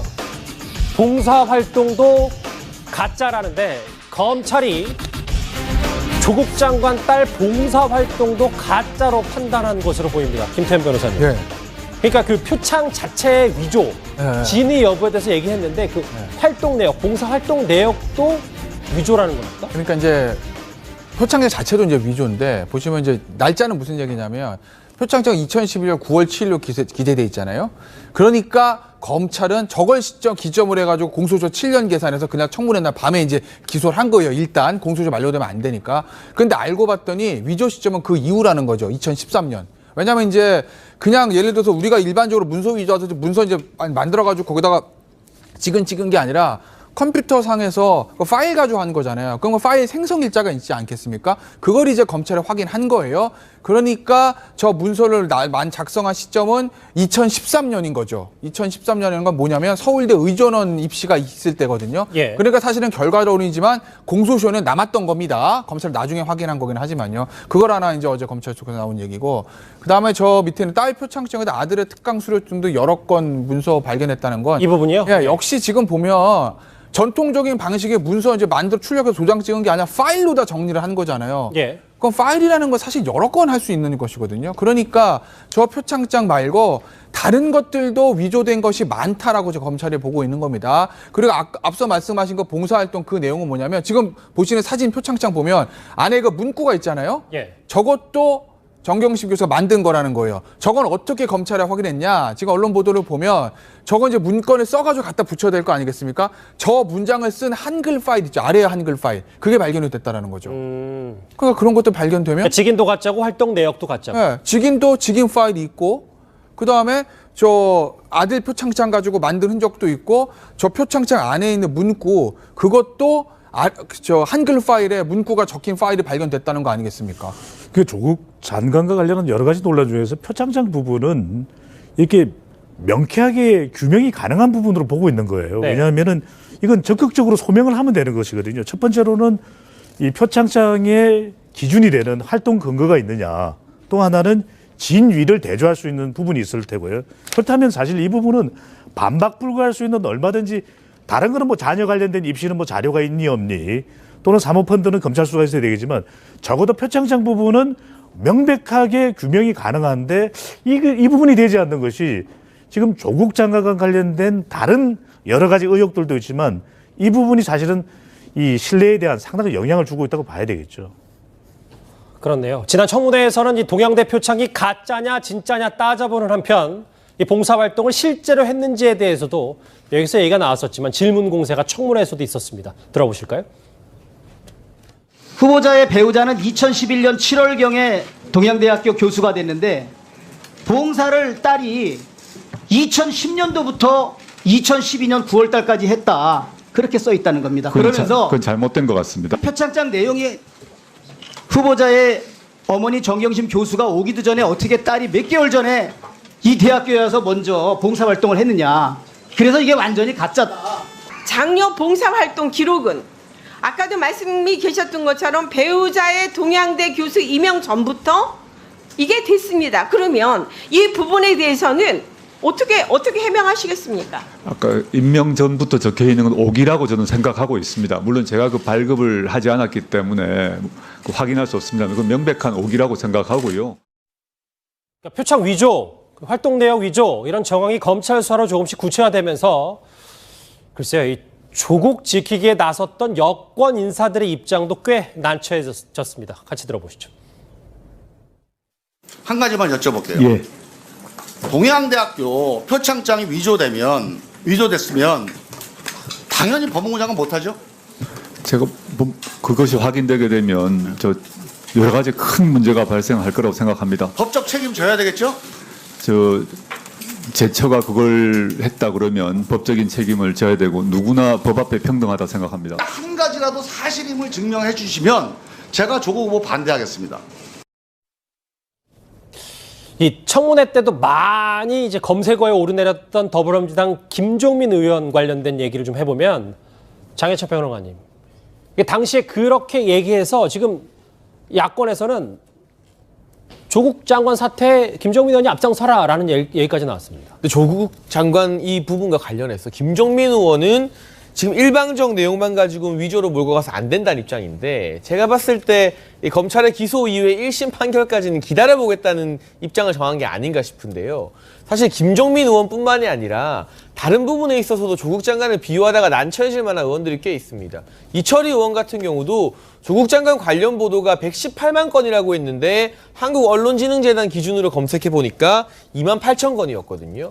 그리고 법사위 간사인 송기현 의원은 청문회에서 서울대 재학생의 89.5%가 장학금 받는데 조국 장관 딸이 환경대학원 장학금 받은 게 뭐가 문제냐 뭐 이런 취지로 발언했는데 이 89.5%는 근로장학금, 연구지원장학금, 모든 장학금 다 포함한 것이고 조국 장관의 딸이 받았던 교회 특별장학금 같은 경우는 8%밖에 안 됩니다. 근데 그 8% 안에서도 조국 장관 딸 같은 경우는 장학금 먼저 신청하지 않았다는 거잖아요. 매우 이례적인 상황인데 그런 부분을 억지로 비유하려다가 시간이 지날수록 팩트가 다른 부분이 드러나고 있는데 여기에 대해서 어떻게 책임질 것이냐. 또 언론의 책임도 이야기해야겠죠. 뭐 방송을 진행하는 김어준 씨 같은 경우는 조국 장관 딸의 SAT 이게 미국식 수능입니다. 2200점에 가깝다, 거의 만점에 가깝다고 했는데 청문회에서 민주당 백혜련 의원이 공개한 자료에 따지면 1970점, 상당히 거리가 먼 것을 알 수 있고요. 그리고 이 단국대 1저자 논문을 입시에 제출하지 않았다는 게 핵심이라고 했지만 지금 검찰 수사 결과 해당 논문은 자료가 안 남아있지만 고려대 자료 목록 리스트에 보면 12가지 서류 중에 9번째로 제출했다고 나와 있는 거 아니겠습니까? 근데 이렇게 틀린 사실이 하나둘 드러나는데 이철희 의원, 송기원 의원 책임지는 발언하고 있습니까? 또는 김어준 씨 같은 경우도 본인이 방송에서 전 국민을 대상으로 잘못된 사실 말한 것에 대해서 책임을 지거나 정정 보도하나요? 그렇지 않다는 거죠. 그 부분 때문에 오히려 이런 식의 일방적 두둔과 비호가 조국 장관에 대한 여론을 추석 이후에 더 악화시키는데 오히려 기여하지 않았느냐는 말이 나오고 있습니다. 자, 표창장과 관련해서 지금까지 검찰 수사 상황을 정리를 해보면 조국 장관 딸이 받은 표창장은 조작된 거다, 가짜다. 그리고 표창장에 왜 표창장을 받는지에 대한 이유도 가짜다. 경력까지 가짜다. 지금 여기까지가 지금 검찰 수사에서 지금 증명된 거예요. 그렇다면 조국 장관은 자신의 어떤 무죄를 입증하기 위해서는 원본을 제출하면 돼요. 표창 원본이요? 그렇습니다. 핸드폰에 들어있다고 조국 장관이 청문회 때 얘기했거든요. 그런데 왜 지금까지 못 낼까요? 다들 원본이 없기 때문 아니냐. 이렇게 관측이 나오는 거죠. 그리고 김종민 의원 같은 경우에는 표창장이 위조됐으면 법무부 장관 물러나야겠죠. 이러면서 강하게 몇 번 얘기를 합니다. 그렇죠. 이거는 그만큼 표창장이 위조되지 않았다는 믿음을 가지고 했는데 결과적으로 이 말이 조국 장관의 발목을 잡는, 그래서 지금 김종민 의원이 엑스맨이 됐다, 결과적으로. 상대를 이롭게 하는 엑스맨이 됐다, 이렇게 얘기를 하는데 김종민 의원은 아마도 검찰 조사도 받아야 될 것 같아요. 왜냐하면 청문회 때 김종민 의원이 이런 이야기를 했어요. 표창장의 일련 번호 양식이 다르다고 동양대 총장이 가짜 의혹을 제기하는데 나는 표창장 일련 번호 양식이 다른 18개를 내가 확인했다. 이렇게까지 얘기를 했거든요. 그렇기 때문에 김종민 의원이 단순하게 조국 장관을 돕는 데 그치지 않고 조사를 받아야 할 때 그럴 수도 있다. 그럴 상황이 됐습니다. 자, 지금 보시면요. 임명 뒤에도 뭐 오촌 조카, 뭐 딸, 부인 포함해서 조국 장관도 기소될 수 있다는 목소리가 나오고 있습니다. 자, 그런데 문재인 대통령이 4년 전에 야당 대표 시절 한 발언이 주목을 받고 있습니다. 무슨 얘기를 했는지 같이 들어보실까요? 현직 총리가 피의자로 수사를 받게 된다면 이는 역사상 없었던 일로 대한민국의 국격이 걸린 문제입니다. 총리 본인과 새누리당에서 그 키를 스스로 결정해달라고 거듭 요청해왔습니다. 그런데 새누리당은 차일피일 미루면서 눈치만 보고 있습니다. 국정을 책임지는 집권당으로서 창피한 일입니다. 국민들이 더는 기다릴 수 없습니다. 우리 당은 공정한 수사와 국정 공백을 최소화하기 위해 총리 해임 건의안을 추진하고자 합니다. 당시 문재인 대통령은 현직 총리가 피의자 신분으로 수사를 받는다면 이게 국격의 문제다라고 4년 전에 얘기를 했었습니다. 그런데 조금 저희가 시계를 되돌려보면 조수진 부장 이렇게 인사청문회 위중으로 그리고 여러 가지 갖가지 의혹으로 낭만 공직 후보자들이 많은데 조국 후보자와 이 인물들을 비교하면 어떻습니까? 결론적으로 전에 낙마했던 분들은 왜 낙마했을까? 이런 의구심을 가질 수밖에 없어요. 천성화 당시 검찰총장 후보자 같은 경우에는 아파트 구매 자금 스폰서 의혹이 있었는데 스폰서 없다고 했다가 누군가 기업인과 일본 여행을 갔다 온 사진 한 장. 이게 문제가 돼서 본인이 물러났습니다. 이때 이명박 당시 대통령은 검찰총장이라는 무게 때문에 거짓말을 해서는 안 된다. 이렇게 얘기를 했죠. 그렇다면 법무부 장관은 어떻습니까? 그리고 김태우 후보자 같은 경우에도 사진 한 장. 박연차 모른다고 했다가 같이 찍은 사진 한 장. 정성근 당시 후보자 같은 경우도 아파트 양도세, 그 아파트 산 적이 없다라고 얘기를 했다가 너무 오래된 기억이라 내가 틀린 것 같다. 이게 거짓말이라고 물러나라고 했어요. 중요한 거는 천성광, 김태호 이 두 사람을 거짓말쟁이로 몰아서 낙마시켰던 분, 지금 조국 장관을 옹호하고 있는 박지원 의원입니다. 알겠습니다. 뭐 결론적으로 아까 얘기했지만 이 인물들이 왜 낙마했는지 모른다라는 게 조수진 부장의 분석인데요. 알겠습니다. 관련해서 유튜브 실시간 댓글들이 들어왔습니다. 같이 한번 짚어볼까요? 이제 법적 판단 이전의 상식선에서 조국 장관 문제 아니냐. 예. 뭐 일각에서는 저 댓글과 함께 양파남이라는 수식어를 또 붙였더라고요. 이 부분 나경원 원내대표 자녀 입학 문제도 많은데 왜 조국 후보자만 매일매일 지적하냐라는 장혜찬 평론가님은 저거에 대해서는 어떤 의견을 갖고 계십니까? 국민적 의혹이 있다면 나경원 의원 자녀 입학 문제나 예를 들면 서울대 실험실 빌린 게 특혜가 아니었느냐 이런 부분에 대해서 수사해야 되고요. 형사 일부에 지금 배당이 된 걸로 알고 있습니다. 따라서 만약 문제가 있다면 과학경진대회 입상도 취소가 될 수 있고 그 부분에 대해서 그러나 왜 많은 언론이 지금 조국 장관에게 좀 더 집중하느냐. 법무부 장관이라는 자리는 본인과 가족의 수사에 직접적으로 개입할 수 있는 여지가 있고 아니나 다를까 김호수 법무부 차관이 바로 검찰 중역들에게 윤석열 총장 배제한다는 제안까지 했다고 하잖아요. 일반 국회의원보다 이 재판에 개입할 수 있는 가능성이 조금 더 큰 자리이기 때문에 언론에서도 더 많은 관심을 가지는 것이고 형사일부에서 나경원 의원 자녀 의혹과 관련된 수사 결과 밝혀낸다면 그 부분에 대해서도 당연히 언론에서 또 말을 하게 되겠죠. 알겠습니다. 근데 이런 이야기를 하는 분들이 많은데 제가 이게 데이터를 다룬 사람이니까 한 가지만 말씀드릴게요. 하나는 뭐냐면 지금의 국민 여론은 조국 장관이라고 하는 한 개인의 인사청문을 가지고 논의를 하고 있는 것이고요. 또 하나는 자유한국당과 비교를 해서 자유한국당도 문제가 많은데 조국 장관 괜찮은 거 아니냐 이게 아니라고 하는 것. 네. 알겠습니다. 댓글에 대해서 답변들을 좀 해주셨는데 하나 더 있나요? 예. 민정수석 때 인사검증을 제대로 못한 건 자신보다는 훨씬 깨끗해서 의미심장한 댓글인데 오늘 댓글 4개 한번 살펴봤습니다. 다음 주에 넘어가기 전에 실시간 검색어를 짧게 한번 만나보고 오실까요?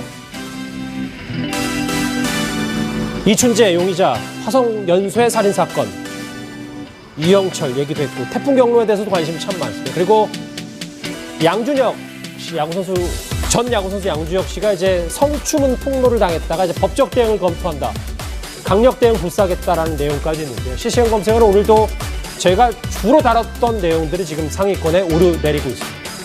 다음 주제, 조국 후폭풍에 관련된 얘기입니다. 주제 바로 넘어가 볼까요?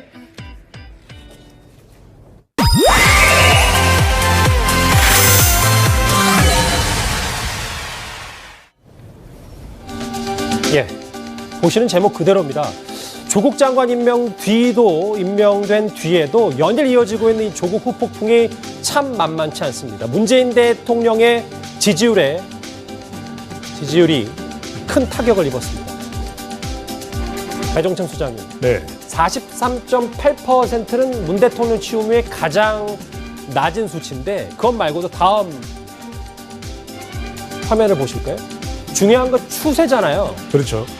이 8월 9일에 이제 조국 장관이 내정이 됐었는데 그 이후로 좀 급격히 떨어지는 그래프입니다. 물론 이제 조국 장관 논란만 가지고 이렇게 대통령 지지율에 영향을 받은 건 아닐 겁니다. 그런데 누가 영향을 받았는가 보면은 대통령 지지율에 영향을 주는 건 3가지예요. 하나는 경제, 북한, 그 다음에는 공약인데 이 공약의 중요한 평가 항목이 바로 공직자 인사입니다.